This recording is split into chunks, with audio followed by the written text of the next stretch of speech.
여자들이 가장 두려워하는 게 있다고 하더라고요. 오늘 한번 물어볼게요. 여자분들이 가장 두려워하는 게 뭘까요? 존 엘드리지가 그런 얘기를 했습니다. 여자들이 가장 두려워하는 것 중에 하나가 바로 버림받는 거라고 합니다. 그런가요? 버림받는 것. 여자들이 가장 두려워하는 것이 사랑하는 사람으로부터 버림받는 것이라고 말하는데, 그럼 남자들은 무엇일까 봤더니 남자들은 실패하는 것을 두려워한다고 그래요. 자기가 하고자 하는 모든 일들을 함에 있어서 실패할까, 잘 안 될까, 그런 실패에 대한 두려움을 가지고 있습니다. 버림받는 거나 실패하는 거나 공통점이 다 모두가 사랑하는 사람들로부터, 가까운 사람들로부터, 또 대중들로부터 버림받는 것입니다. 그리고 기억에 남아있지 않는 그것을 모두가 두려워하고 있는 거죠. 우리 인생 중에서 가장 큰 고통과 아픔은 잊혀지는 것, 버림받는 것이라 그렇게 말들을 하고 있는 것입니다. 비록 개인만 그러하겠습니까? 사람만 그러하겠습니까? 한 민족도 그러합니다. 하나님께서 가장 사랑하는 이스라엘 백성, 하나님이 선택하고 뽑고 또 뽑은 이스라엘 백성들은 버림받지 않고 가장 사랑받고 쭉쭉 잘 나갔으면 좋으련만 참 이해가 되질 않아요. 그런 하나님이 선택한 이스라엘 백성들이 어떻게 포로로 잡혀갑니까? 그것도 하루 이틀도 아니고 몇 개월도 아니고 몇 년도 아니고 100년에 30년이 빠진 몇 년입니까? 70년의 어마어마한 세월 속에 지나오다 보니 이건 하나님이 우리를 버리셨다. 정상적인 사람이라면 그런 생각을 안 한다면 그게 더 이상하지 않겠어요? 우리는 그저 얼마만 지나도 내가 이거 뭐 사람들이 다 나를 잊었구나 이렇게 생각할 수도 있는데, 오랜 세월 동안 하나님이 우리를 보살펴 주지 않는다고 모두가 다 잊고 있다고, 버림받았다고, 사실 소위 신앙에 있는 사람들까지도 그렇게 생각을 했습니다. 이런 오랜 세월 동안에 긴 병에 효자 없다고, 여러분 오랜 세월 동안 고난을 받아보시면 아시겠지만 참 힘듭니다. 하나님께서 선택한 이스라엘 백성들이 그런 어마어마한 세월 속에 주님이 기억하지 않고 있구나, 버림받았구나 이렇게 생각하고 있을 그때, 가장 그것이 극심할 그때에 하나님께서 사랑하는 하나님의 선지자를 보내주셔서, 그렇지 않다, 내가 너를 기억하고 있다 라는 것을 말씀을 통해서 보여주고 있습니다. 오늘 본문 이사야 49장 15절 16절은 분명히 우리에게 말씀하고 있습니다. 시작. 여인이 어찌 그 젖먹는 자식을 잊겠으며 자기 태에서 난 아들을 뭐하지 않겠느냐, 긍휼히 여기지 않겠느냐. 그들은 사람이기 때문에 혹시 잊을지라도 나는 너를 잊지 아니할 것이라. 어떻게 그걸 더 확실하게, 오늘 16절에 시작. 내가 너를 내 손바닥에 새겼고 너의 성벽이 항상 내 앞에 있나니. 손바닥에 기록했다는 말은 확실하게 기억하고 있다는 말씀입니다. 그 오랜 세월 동안 침묵하고 있던 하나님께서 결코 너희들을 잊지 않고 있다 하는 걸 말씀으로 확인해 주고 있습니다. 하나님이 사랑하는 이스라엘 백성들을 잊지 않고 있다면 오늘 후손인 저와 여러분도 잊지 않겠습니까? 기억하실 걸로 믿습니다. 당연히 그런 하나님을 오늘 우리 하나님으로 예배하고 있지 않습니까? 과거가 화려한 사람일수록 자기의 존재가 잊혀지는 걸 가장 두려워합니다. 자기의 존재 자체를 기억해 주는 사람을 가장 좋아합니다. 지난 세월 동안에 나의 살아온 행적이 좀 남다른 사람이라면 그걸 기억해 준 사람을 가장 좋아합니다. 그런 사람들이 누구일까요? 대중들의 사랑을 받고 있는 연예인, 영화 배우들, 그리고 많은 사람들의 사랑을 받고 있는 그런 인기 있는 분들이 바로 그런 분들이 아니겠습니까? 과거가 화려한 것일수록 자신의 존재가 잊혀지는 걸 가장 두려워합니다. 그래서 여러분은 혹시 주변에서 그런 분을 만나게 되면 알아줘야 됩니다, 여러분. 알아봐주고 인사해주고 사인해달라고 그러고 막 뛰어가지고 호들갑을 떨어지면 떨수록 그분들은 좋아하고 여러분들에게 굉장한 사랑을 표현할 것입니다. 그러니 여러분들 주변에 그런 사람이 있거들랑 찾아가서 그렇게 한번 해주세요. 얼마나 좋아하는지 모릅니다. 제일 싫어할 때가 모른 척할 때, 자신이 누군지를 모르고 올 때, 분명히 내가 TV에 나가고 있는 사람인데 모른 척하고 있으면 그것만큼 섭섭한 게 없어요. 알아주셔야 됩니다. 자신의 존재가 잊혀지는 그런 때가 가장 힘든 때입니다, 여러분. 저처럼 외모가 남다른 사람은 항상 그런 고민을 안고 살게 되어 있습니다, 여러분. 다른 사람이 알아주지 않으면 힘듭니다, 여러분. 전에 어떤 분이 저보고 찾아와가지고 혹시 TV에 나오시는 분 아닙니까? 그래서 제가 말을 안 했습니다. 그런데 제가 집에 돌아와서 곰곰이 생각해 보니까 제가 영화에 출연했더라고 보니까 새벽을 끼우리로다 영화에 달구지를 밀고 가는 그 역할을 제가 했거든요. 어쨌든 영화에 나온 거 아닙니까? 그래서 누가 나를 영화 배우라고 그러면은 그렇게 부인할 필요는 없는 거죠. 한번 출연했으니까. 멀리서 나왔지만은 기분을 전환시키기 위해서 말씀하는 거니까 깊이 염두에 둘 필요는 없습니다만은 화려한 과거를 가진 사람일수록 자신의 존재가 잊혀지는 걸 가장 두려워하는 것은 말할 필요도 없습니다. 바로 이스라엘 백성들은 하나님이 선택한 백성입니다. 그런데 하나님이 그들을 70년 동안 내버려 뒀으니 고민이 깊을 수밖에, 아픔이 클 수밖에요. 오늘 이 자리에 나와서 예배 드리는 우리 교우들 중에서도 심한 질병을 오래오래 앓고 있을 때일수록 여러분의 마음속에 상당한 회의감이 찾아올 것입니다. 어찌 하나님이 살아계시다면 나를 이렇게 버려두십니까? 내가 무슨 잘못을 그렇게 했다고 이렇게 오랫동안 질병을 앓게 하십니까? 뭐 그렇게 말하고 싶지 않겠습니까? 말하고 싶겠죠, 여러분. 실패하고 회복하는 기간이 길어질 때에 여러분 사업에 또 여러 가지 일에 실패해 보신 분들은 아실 거예요. 그것을 다시 딛고 일어서는 기간이 길면 길수록 내가 신앙이 잘못된 건 아닐까? 왜 하나님이 나를 이렇게 오랫동안 버려두실까? 고민하지 않겠습니까? 여러분의 지금까지 추구해왔던 모든 인생의 전환점들이 다시 터닝 포인트를 찾으려고 할 그 시점이 눈에 앞에 보이지 않을 때에 우리는 두려움을 갖을 수밖에 없습니다. 하나님 나를 버리셨구나, 잊으셨구나. 그렇지 않다면 어떻게 이렇게까지 나를, 그렇게 생각하시는 분들에게 오늘 우리 주님은 다시 한번 말씀합니다. 그럴 때라도 분명한 것은 하나님은 여러분들을 잊지 않으셨다. 그걸 오늘 본문을 통해서 여러분에게 보여주고 있습니다.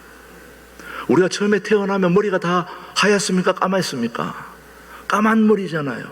까만 머리가 시간이 지날수록 10, 20, 30, 40, 50, 60, 제가 오늘 60인데 머리가 하얘지지 않습니까, 여러분? 저도 100발로 지금 가고 있는 중입니다. 70, 80, 100발로 갈수록 고민은 더 커지지 않겠습니까?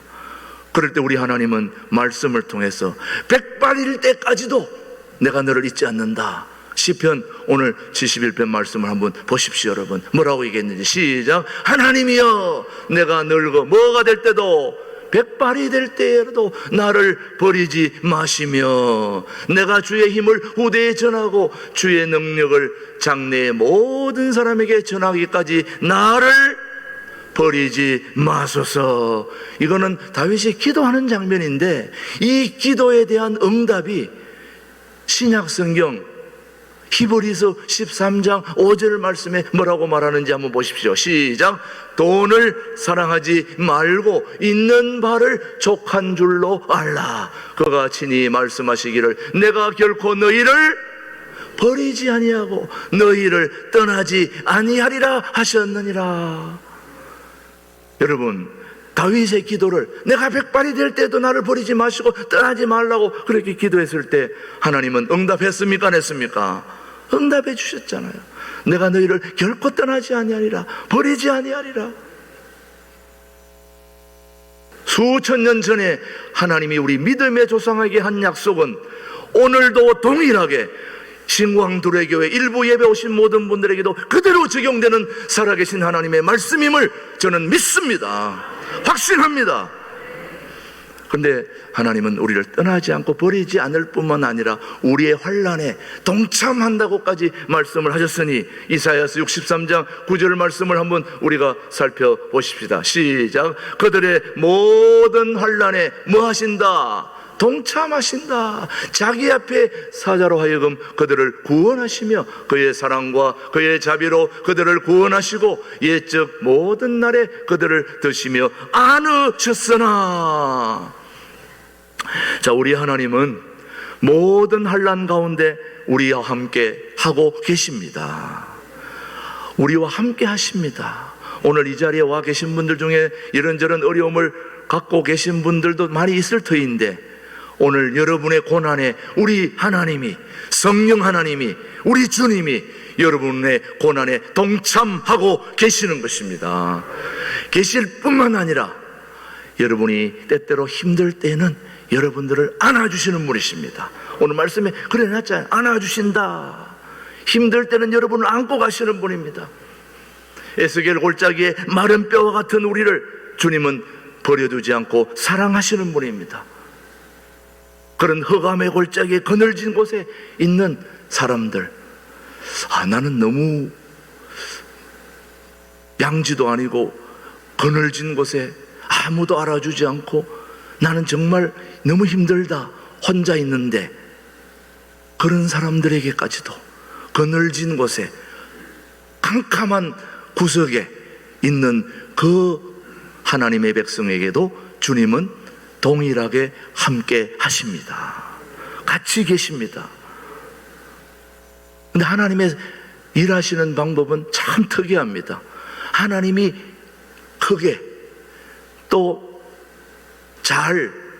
제대로 하나님이 쓰시고자 사용하시고자 하는 분들은 일단 구덩이에 쳐박습니다. 가감하게 막 웅덩이에 막 갖다 밀어넣습니다. 정말 그런지 안 그런지 봤더니 애굽의 국무총리를 했던 요셉과 같은 경우가 바로 그와 같은 경우입니다. 벌써 어릴 때부터 구덩이에 처박혔습니다. 한번 말씀을 한번 보십시오. 창세기 37장은 거기에 말하고 있습니다. 시작. 요셉이 형들에게 이르매 그의 형들이 요셉의 옷 곧 그가 입은 채색 옷을 벗기고 그를 잡아 어디에? 구덩이에 던지니 그 구덩이는 빈 것이라 그 속에 물이 없었더라. 물만 있었으면 어떻게 됐어요? 죽었지요. 물 없는 구덩이에 그냥 처박은 거예요. 그래서 여러분, 잘 되는 사람은 이 구덩이에 빠지고 처박히고 하는 겁니다. 오늘 여러분들이 남다르게 어려움이 크다 그러면은 이거 제대로 이거 지금 하나님 앞에 쓰임 받고 있구나 이렇게 생각하시면 돼요. 어려울 거 하나도 없습니다.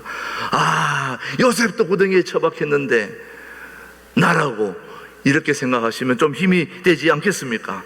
하나님은 사랑하는 사람을 낮추시는 것입니다. 낮추십니다. 구덩이에 처박습니다.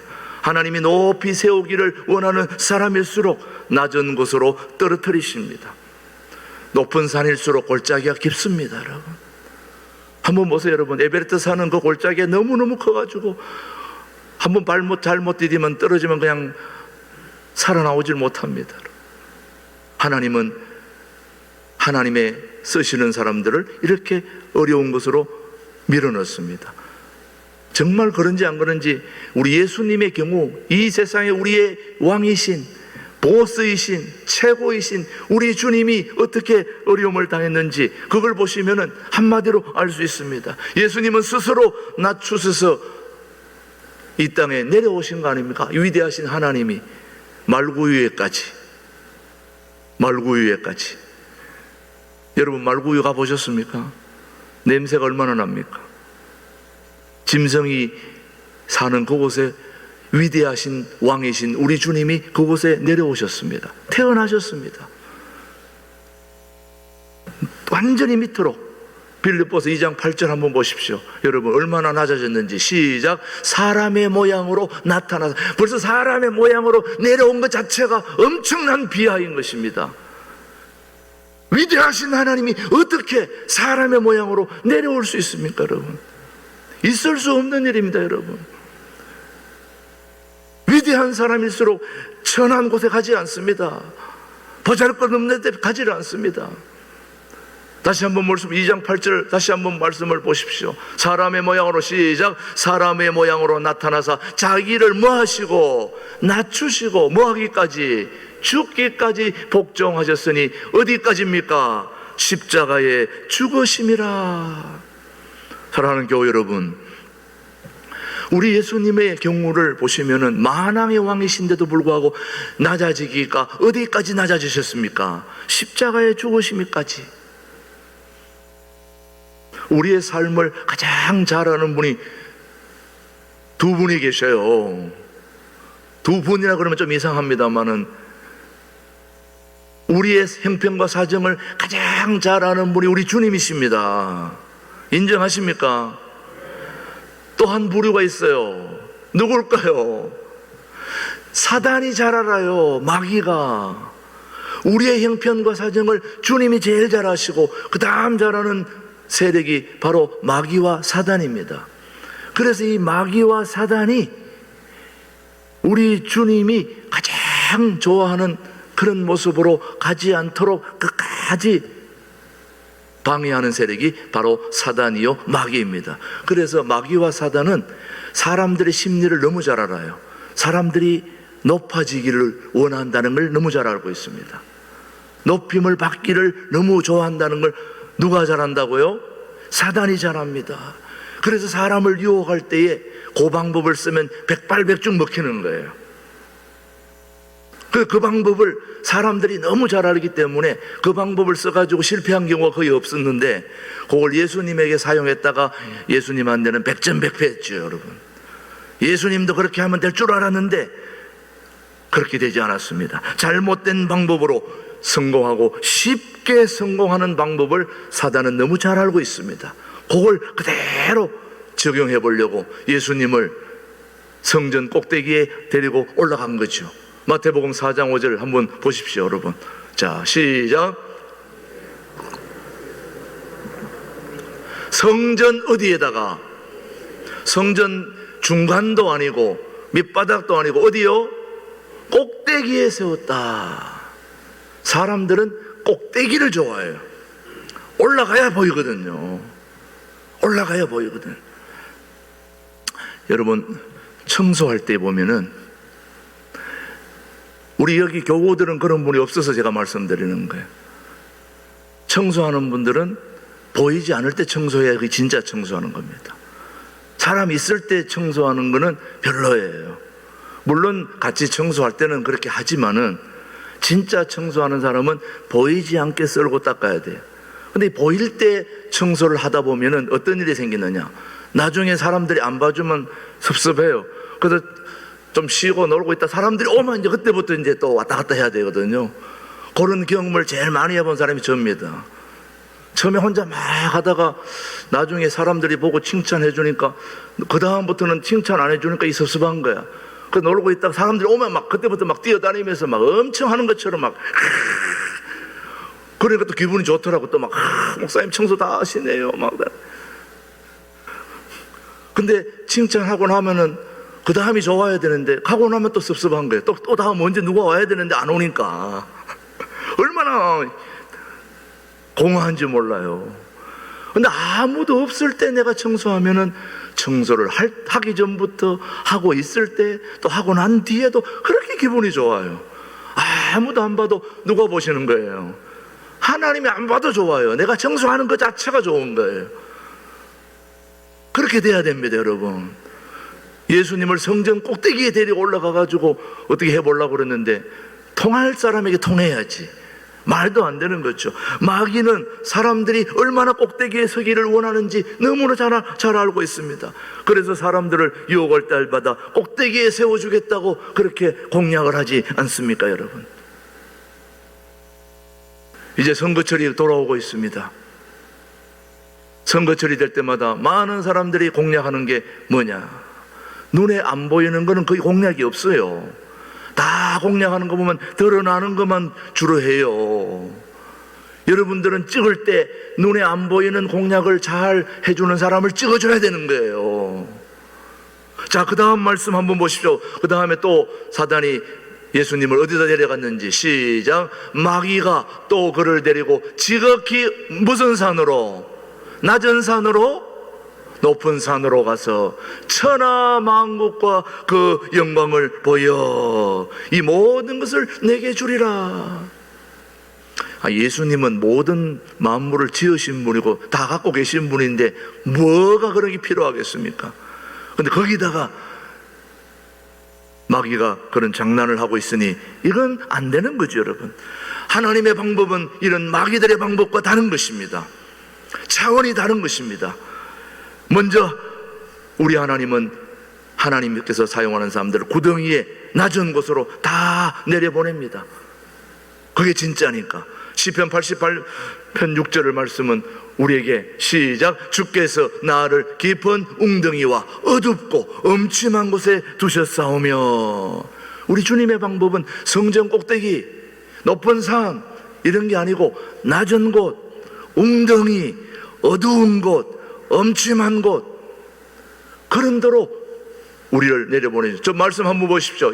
시작. 제9시쯤에 예수께서 크게 소리질러 이르시되 엘리 엘리 라바 사박다니 하시니 이는 곧 나의 하나님 나의 하나님 어찌하여 나를 버리셨나이까 하니라. 예수님이 먼저 이렇게 어두운 곳에 엄침한 곳에 구덩이에 십자가에 돌아가시면서 3일 동안 그 암울한 곳에 계셨던 우리 주님의 모습, 캄캄한 흑암 중에 있는 그런 우리에게 주님은 먼저 그런 걸 경험하고 또 경험하셨기에 오늘 우리에게 분명하게 말씀하고 계십니다. 오늘 우리 모두가 흑암 중에 있다 할지라도 버려진 웅덩이에 있다 할지라도 우리를 기억하고 계시는 하나님이십니다. 하나님은 왜 그렇게 하시느냐? 이유가 있는 것입니다. 우리를 키우시기 위해서. 사망의 엄침한 골짜기와 광야의 어두운 굴과 감옥을 우리는 주님은 사용하시면서 골짜기의 마른 뼈와 같이 살아간다고 낙심하지 말라는 것입니다. 절망하지 말라는 것입니다. 오늘 마지막 이 이야기로 오늘 설교를 마무리하려고 합니다. 제가 목회했던 현장에 언젠간 한번 들어보셨던 분들도 계시겠습니다만은 제가 목회했던 그 현장에 집사님, 여집사님 한 분이 계셨는데 정말 늦은 나이에 일본 남편과 만나서 아이를 가졌습니다. 저와 같은 비슷한 나이에 애를 낳았으니 대단하지 않습니까, 여러분? 그런데 그 아이를 가져가지고 다 축복하고 모두가 기쁨 속에 출산하고 이래가지고 막 너무 좋아했는데 태어나자마자 아기가 태어났는데 산모가 피가 멈추지 않는 겁니다. 엄청난 응급 상황이 온 거예요. 보통 문제가 아닌데 피가 멈추지 않는데 여러분 이 어찌합니까, 여러분?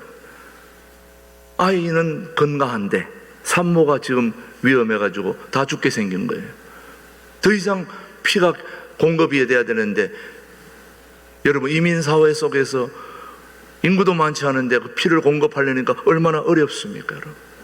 모두가 다 헌혈에 동참하고 다 다 죽어가는데 막 헌혈에 동참하고, 저도 피를 빼러 가고, 뭐 목회자, 교인뿐만 아니라 주변에 나중에 신문에 알려져가지고 막 그 현지인들까지도 막 줄을 서가지고 그렇게 헌혈을 했어요. 그런데 너무 피가 빠지니까 몸이 막 이렇게 부어오르는데, 저는 사람이 그렇게 몸이 뚱뚱하게 붓는 걸 처음 봤어요. 얼굴이 엄청 미스 코리아처럼 이쁜 건 아니었지만 그래도 얼굴이 괜찮은 우리 여집사님이셨는데, 알아볼 수가 없을 정도로 이만해요. 얼굴이 이만해요. 얼굴이 이만해가지고 누워있는데 내가 봐도 금방 죽을 것 같더라고요. 보니까 제가 중환자실에 자주 가보니까 우리 교우들 신방 가보면 대충 이렇게 뭐 정확한 건 아니라도 어느 정도 이렇게 감이 있거든요. 이렇게 저분은 다시 회복이 될까?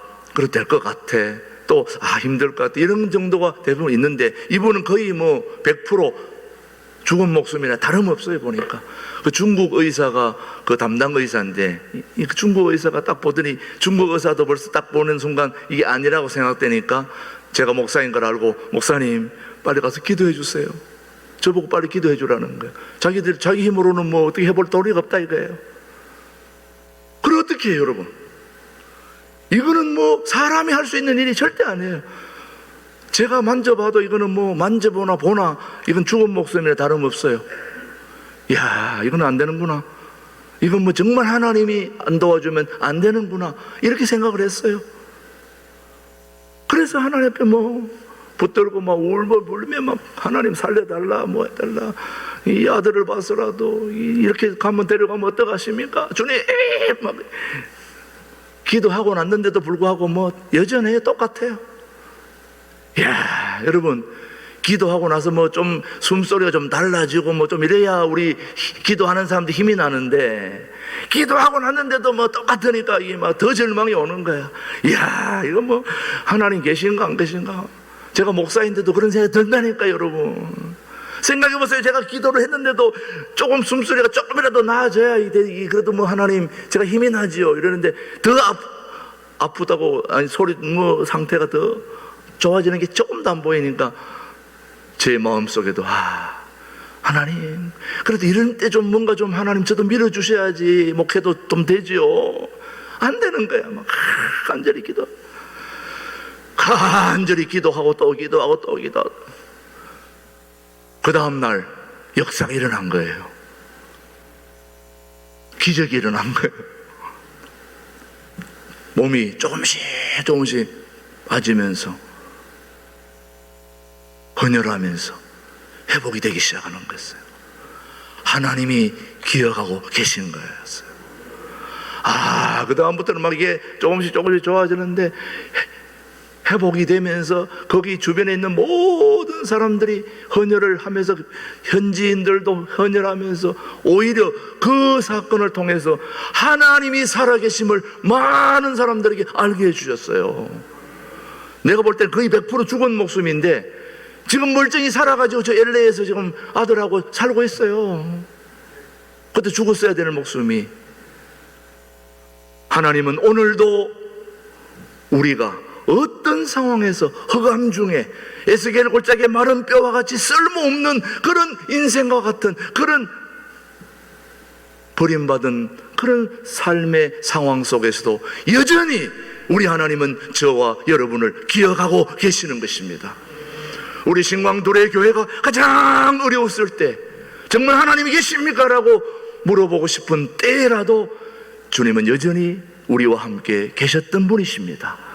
그 하나님이 오늘 우리를 역전시켜 주시고 오늘의 교회로 주님이 만드신 그 하나님은 살아계신 하나님이십니다. 우리의 모든 상황을 잊지 않고 기억해 주시는 그 하나님을 붙들고 우리 다시 한번 힘을 낼 수 있는 우리 교우들 되기를 주님의 이름으로 축복합니다. 하나님 아버지 감사합니다. 고맙습니다. 어떤 상황에서도 우리를 결코 잊지 않고 챙겨주시는 좋으신 하나님 아버지를 신뢰함으로 붙잡게 하여 주시옵소서. 예수님의 이름으로 기도드리옵나이다. 아멘.